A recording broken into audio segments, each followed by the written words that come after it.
Bienvenidos sean cada uno de ustedes, amados hermanos, bienvenidos a este tiempo en el cual Dios nos permite poder compartir su preciosa palabra.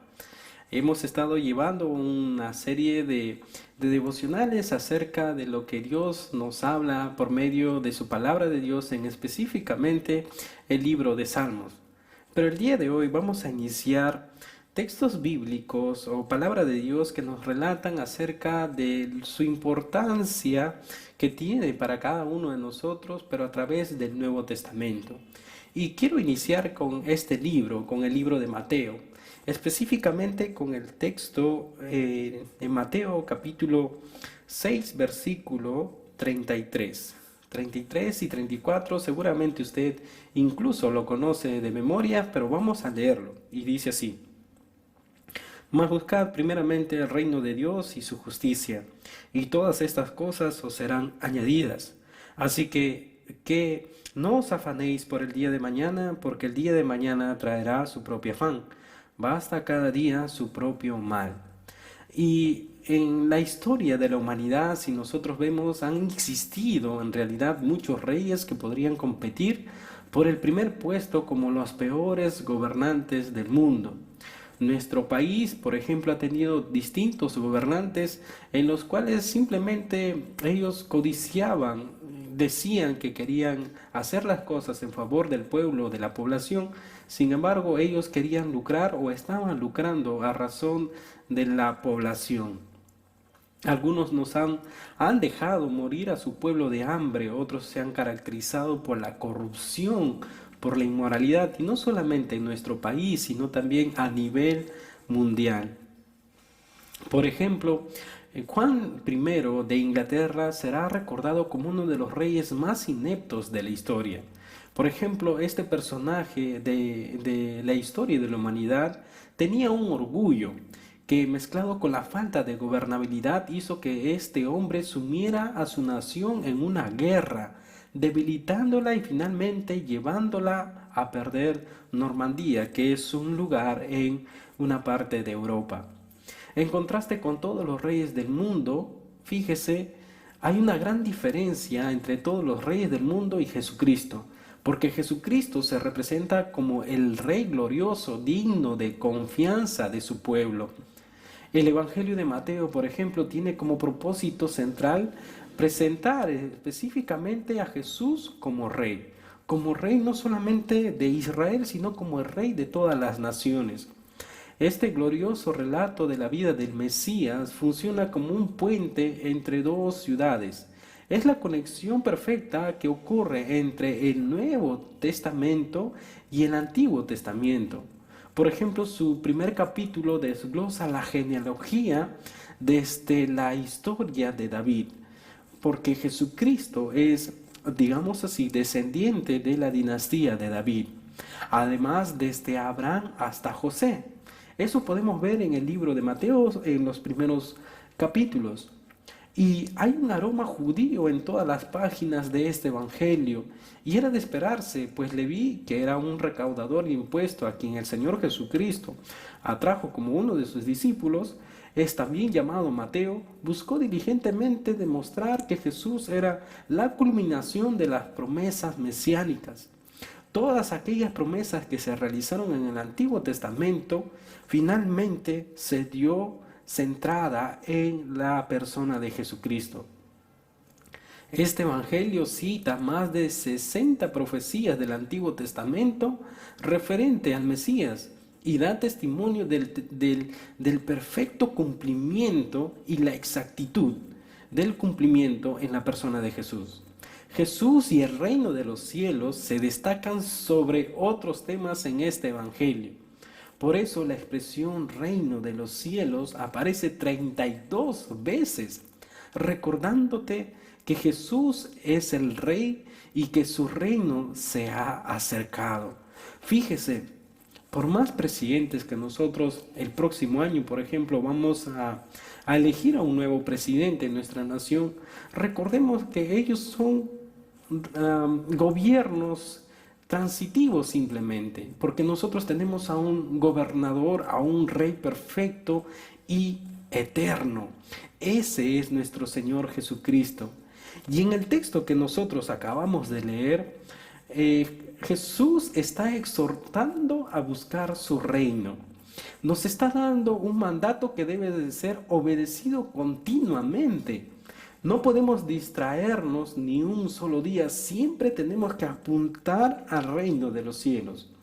Buscar su reino tiene que ver con vivir una vida de obediencia en la palabra de Dios y también una vida santa, es decir, apartado de cualquier tipo de pecado.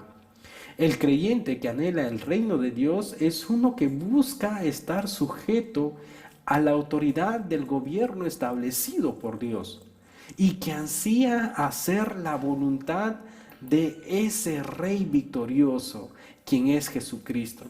Si alguno de nosotros pretende separarse de ese reino perfecto, es porque simplemente no desea obedecer y no desea someterse a la autoridad de Jesucristo. El que está fuera del reino de Dios se afana tal vez por las cosas que el mundo puede ofrecerle. Cosas como, por ejemplo, nos dice en el verso 32, los gentiles buscan todas estas cosas, pero vuestro Padre Celestial sabe que tenéis necesidad de todas estas cosas. El dinero, la fama y la belleza, entre otras muchas otras cosas, son ídolos que gobiernan el corazón de un súbdito del reino de las tinieblas. En Mateo capítulo 6, versos 33 y 34 que acabamos de leer nosotros, Jesús nos llama a ser un súbdito de su reino. Además nos llama a hacer un alto en el camino para preguntarnos, ¿a qué reino estoy sirviendo hoy? Mi amado hermano, ¿a qué reino usted está sirviendo en la actualidad? Fíjese que las cosas en las que tal vez te estás afanando, aquellos pensamientos que están dominando tu mente, son un reflejo claro de en quién estás confiando. ¿Está confiando usted en este gobierno, amado hermano, amada hermana? Tal vez usted está confiando en su jefe, que no le va a despedir. Tal vez usted está confiando en sí mismo, diciendo de que usted tiene las capacidades, las habilidades para salir adelante por su cuenta. Debemos de tener una visión santa por obedecer a Dios, en contraste con un afán pecaminoso por las cosas de este mundo. Mis amados hermanos, la Biblia nos dice que no debemos de afanarnos por nada, porque primero debemos de buscar a nuestro Señor, lo demás vendrán por añadidura. Fíjese que nuestro Señor Jesucristo es un Rey digno de confianza. Jesús aquí está enfatizando la necesidad de no preocuparnos por nada. Es más, aquí dice en el verso 34, así que no os afanéis por el día de mañana, no te preocupes por el día de mañana. Si estás angustiado, entonces detente, no te afanes más, estate tranquilo en estos momentos. Si estás siendo tentado a preocuparte por el día de mañana, por decir, mañana capaz el jefe me ha dicho que va a hablar conmigo, creo que está haciendo recorte de personal y creo que me va a despedir, ¿qué va a hacer de mi vida? ¿Qué va a hacer de mis hijos? ¿Qué va a hacer de mi familia? Mis amados hermanos, Jesucristo nos dice, no nos afanemos por el día de mañana. No inicies un patrón pecaminoso de ansiedad, de estar ansioso por lo que aún no ocurre. Recuerde que la palabra preocupado tiene un prefijo, y este prefijo es preocupado, antes de ocuparse. Entonces, es un concepto que tiene que ver con cosas que en realidad todavía no han ocurrido. Por lo tanto, debemos de desechar esta preocupación. La preocupación excesiva por los recursos de este mundo temporal aquí reflejan una distorsión de la adoración verdadera. Cuando nuestros anhelos y nuestros afanes son tan similares a los de los incrédulos, a aquellas personas que no conocen de Dios, esto a nosotros, mis hermanos, debería de alertarnos. ¿Sabe por qué? Nos debe de alertar porque Estas personas capaz tienen justificación de estar ansiosos porque no tienen al Dios Todopoderoso en sus vidas. Pero nosotros sí lo tenemos. Y el hecho de que andamos cargados, andamos angustiados, andamos preocupados, nos, nos hace estar en la misma comparación, en el mismo nivel con estas personas incrédulas. Esto, mis hermanos, debería de alertarnos acerca de algo que no está bien en nuestra vida espiritual. Porque el cristiano fiel trabaja, el cristiano fiel planifica y se esfuerza en todo lo que él hace, pero al final descansa en que su futuro está en las manos de nuestro Señor. Si bien es cierto, nosotros debemos de trabajar, debemos de buscar las cosas, tal vez ir a hacer las compras, buscar un trabajo, trabajar, estudiar y hacer las cosas de una manera rutinaria. Y incluso debemos de ahorrar, debemos de planificar todas las cosas.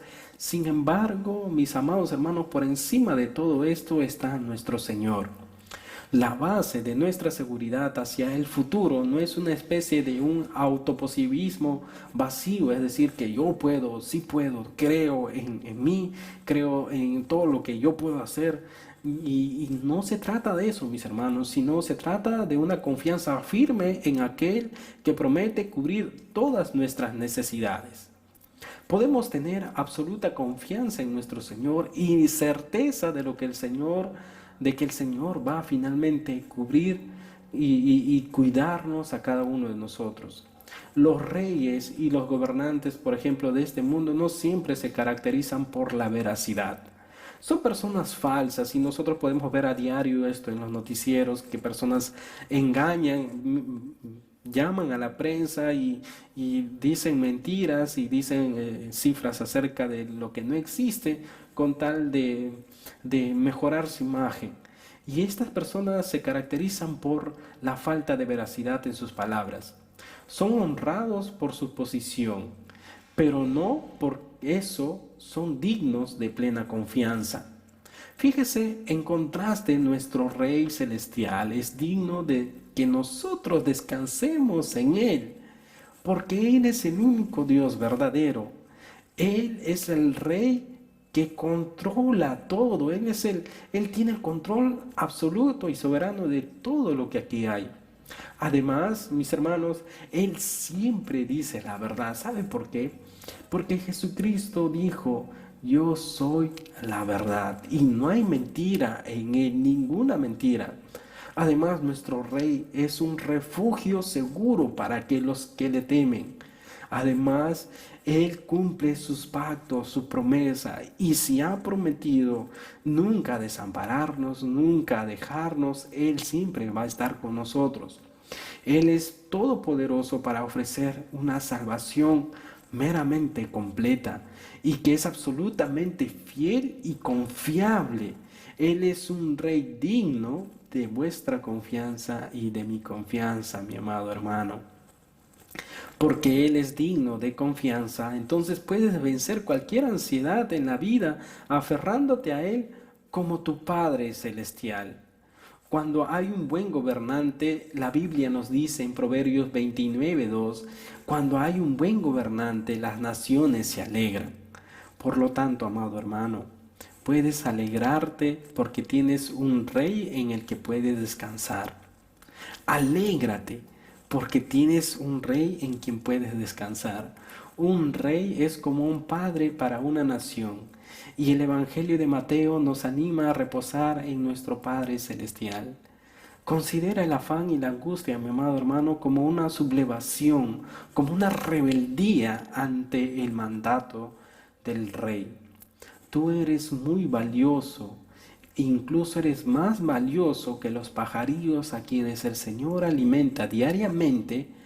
Y fíjese, si Dios cuida de ellos, ¿acaso no tendrá cuidado de usted también, amado hermano, amada hermana?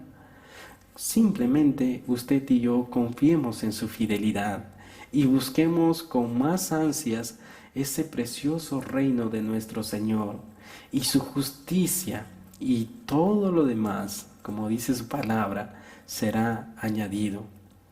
Entonces, mi amado hermano, confiemos en Dios y su palabra. Sosténgase en su promesa, y sus promesas son verdad.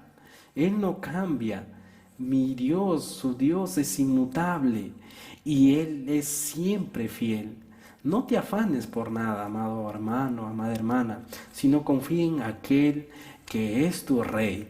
Pero sabe que no solamente tiene autoridad sobre su vida, sino que también es vuestro pastor. Y como vuestro pastor, como mi pastor, tendrá cuidado de mí, que yo soy su oveja. Esta es la confianza que Dios nos demanda a cada uno de nosotros. Dios los bendiga.